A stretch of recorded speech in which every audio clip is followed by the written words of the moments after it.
Welcome back, everyone. This is Laughing to the Void, the podcast with your host, Colin. That's me.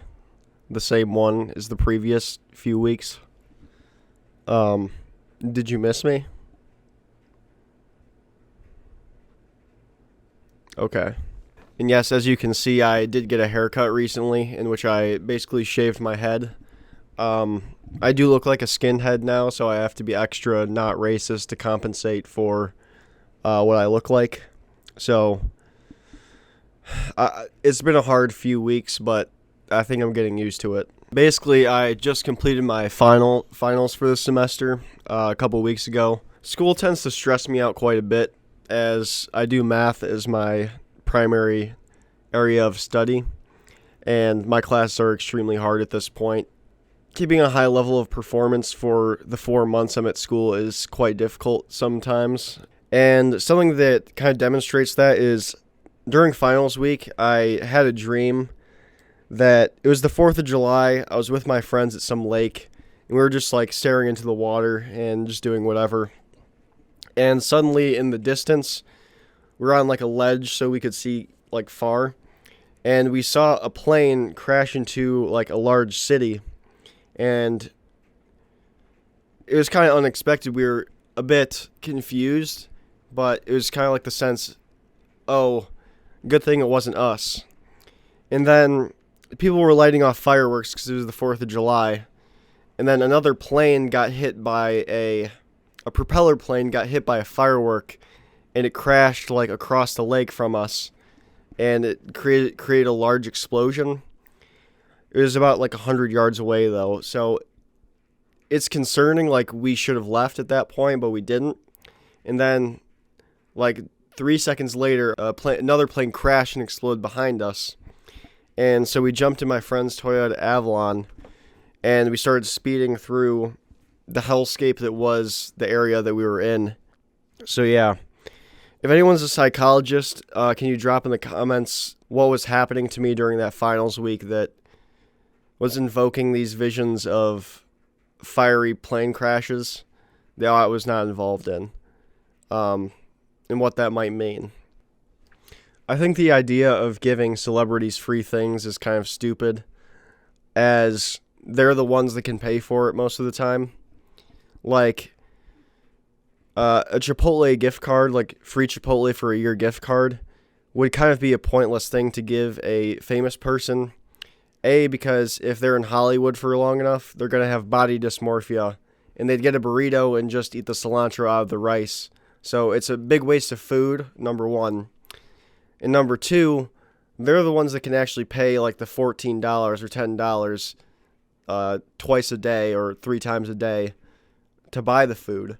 So it's kind of a poor allocation of resources in terms of doing good by society. Like, you'd rather give that to like a homeless person, or like a college student that values their time, where they don't like cooking, so they just end up making chicken and rice without spicing the chicken at all. Or they have tacos, but it's the same taco mix since the beginning of the year, so they're eating the same thing pretty much all the time.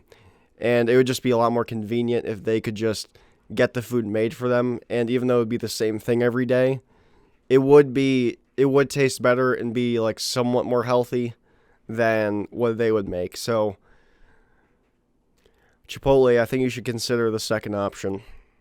Do you think the kids that got their mouth washed out for swearing when they're young are the ones that develop a soap eating addiction when they're older and end up on some TLC show? What I picture in my head is some kid being forced to put soap in their mouth because they said some swear word, and them like starting to shed tears as their parent disciplines them. But the next day, the parent, or the next few days, the parent notices that they're running out of soap really fast, and then they're looking around to like see if the kids had anything to do with it. And they find like a bunch of soap wrappers under the kid's bed, and the kid's just been eating all the soap in their house like taking bites out of the Dove bars and drinking the 3-in-1 Axe body wash that's in their single dad shower. And it's such a weird thing that the parent doesn't know how to bring it up. So what ends up happening is the kid doesn't like something they ate at dinner, and the parent then says, "Oh, are you all filled up from my 3-in-1?" And the kid is a bit startled and put off because they just didn't like the food. They didn't like their burnt steak, but now they have to deal with their parent knowing that they love to eat Dove bar soap and Irish Spring soap, as it has like some extra zest to it that some other plain soaps don't have. And that kind of just opens Pandora's box for the conversation. And then after a lot of deliberation with your parent because you felt embarrassed about it, you go to therapy to fix the problem, but it just kind of pushes it to the back of your mind. It doesn't really cure the problem, and it flares back up when your parent dies because like that part of you was suppressed, and you end up ODing on Irish Spring.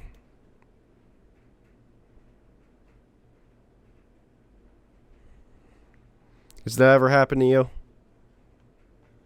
And for those that don't know, that's pretty much the plot of Strange Thing About the Johnsons, but in more of like an Old Spice ad sense instead of a incest masturbation sense. A few days ago, I saw a guy in a car next to me with full headphones like this on, like over-ear headphones, and I was kind of interested in what was going on in the car, so I pulled up next to him, and he had like a full laptop with a mixing studio, like a mixing board for DJs, and it looked like he was just making beats and mixing beats while driving. And that kind of frustrated me because this guy can swerve through traffic with one hand on the wheel and one hand on a hi-hat pattern in FL Studio, and he doesn't get pulled over, and he can just drive like that. But when I go on TikTok, I get pulled over, even though I'm the Brian Scalabrine of texting and driving. Like, if you put me side by side to any regular human, I am way beyond the capability of them. But in the context of like the best texting drivers, I'd say I wouldn't look great at it. Even though I do have control like 99% of the time. And I'm mad that I'm one of the best at texting and driving, and this guy can just sit in an intersection and make like a Flo Milli type beat without anyone questioning it. I haven't been to church in a while, but yesterday was Christmas, so it was the first time I'd gone in a while. And one thing I noticed is that the pastor tends to be very caked up.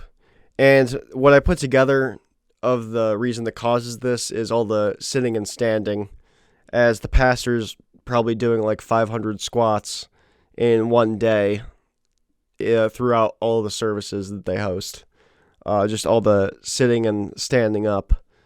So I wonder if in like the ministry or the church school, I forgot what it's called, that's one of their tasks, like 500 or 1,000 body weight squats when they wake up and 1,000 before they go to bed, just to get their cake up before being sent out on a mission to serve Christ in whichever community. Another thing at church was all the old people. There were quite a few of them there, as there usually are in church, and they kind of all look the same at this point to me. And that kind of gave me a hypothesis of all white old people tend to converge to like the same face and haircut once they hit a certain age, like 70 or something. That's to say, if you're a white person, it doesn't matter what you look like now, you're going to look like everyone else when you turn 70. I also had some critiques on the pastor's sermon. It seemed that a lot of his set was carried by his charisma, but the jokes or the story he was being told wasn't really landing. Like, it was kind of the same old Jesus lived and died story. And I've kind of heard that 1,000 times, and It was mostly the charisma of the pastor that really drove the sermon. And people were like laughing at his jokes, but I feel like I could write a somewhat better set than a Jesus set or Christmas set than that guy did. That's him, not me, so fuck it.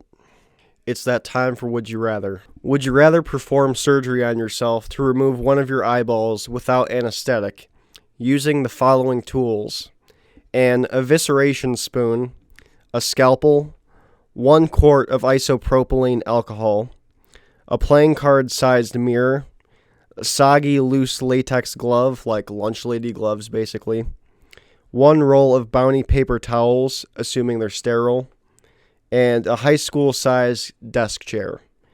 And you're basically put in like a blank room with all of these items, and you aren't allowed out until you remove one of your eyeballs. And once the eye is removed, some doctors will come in and stop the blood from squirting out of your eye and you dying. Basically, you remove the eye yourself. They won't fix the shit behind there, but they'll make the bleeding stop and make sure you don't bleed out. But not until it's finished. That's the most important part. They won't come in until the job is done, until the eye is out. Personally, I'd probably take my right eye out because it kind of sags. The eyelid sags, and like I don't like the asymmetry, but it's kind of up to you, the left or right eye.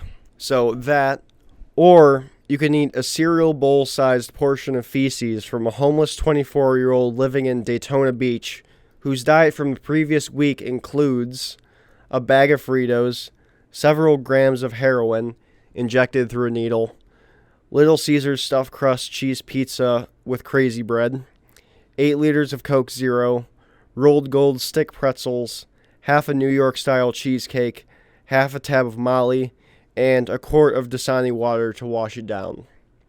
And you must finish it in one sitting. The sitting can be as long as you want, but you have to be consistently like eating or chewing it the whole time. You're given a large spoon so you don't have to eat it in small portions. And you can't eat it with your hands or like just put your face up to the bowl. And on the side, you're given a glass of skim milk to wash you down. So, me personally, I think I'd have to take down the bowl of feces for me, because I don't know how well this homeless person's digestion is, but at least I know I would get like some flavor from like the stuffed crust pizza and the Fritos flavoring flakes. So, while it's gonna taste bad, I think I might take that over removing my eye with a evisceration spoon. If anything, I think I could just kind of shove the spoon down my throat and then pour the milk down and just wash it down like that, and just do that over and over until I eat the bowl of poop. This is the chronically online portion of the podcast in which I go through my Snapchats and TikToks of the week. So we're going to start with some Snapchats.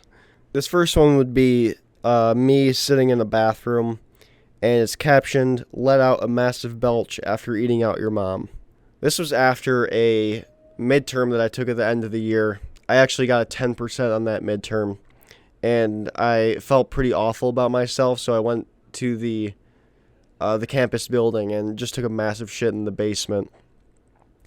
And I guess I was thinking about eating out someone's mom during that, and as it has eating in the name, if you eat too fast, you'll let out a belch, so I think that's kind of where I was going with that one. This next one, I want to burn down a McDonald's over a black screen. I think that kind of speaks for itself. I think it would be a fun activity to burn down a McDonald's. Obviously not have anyone inside of the McDonald's and get injured, but I think it would be an iconic move on my part.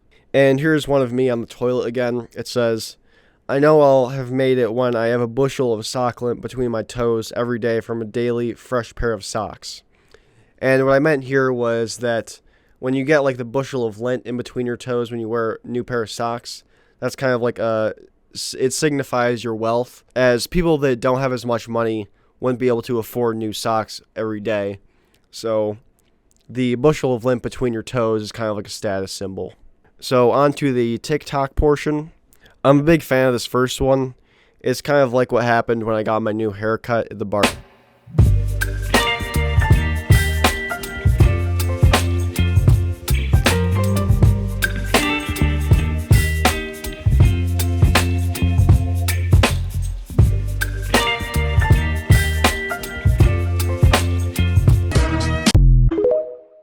Me when I go to the barber and I say just a little bit off the top. I like how they burn the hair off and then cut all the like blackened skin off. I thought that was a neat detail in that. This next one kind of speaks for itself.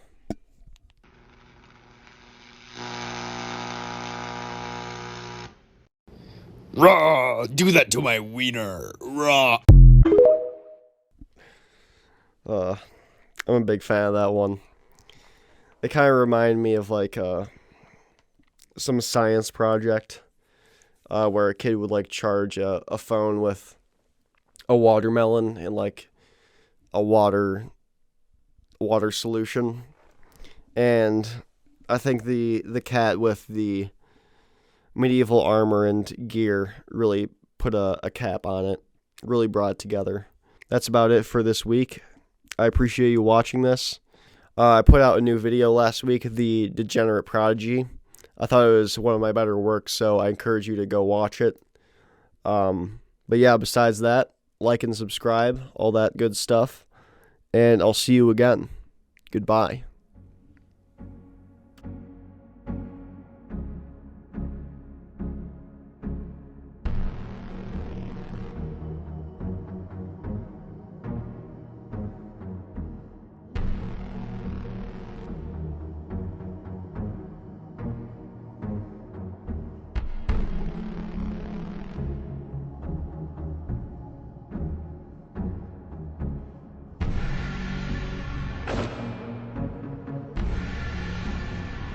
Sure.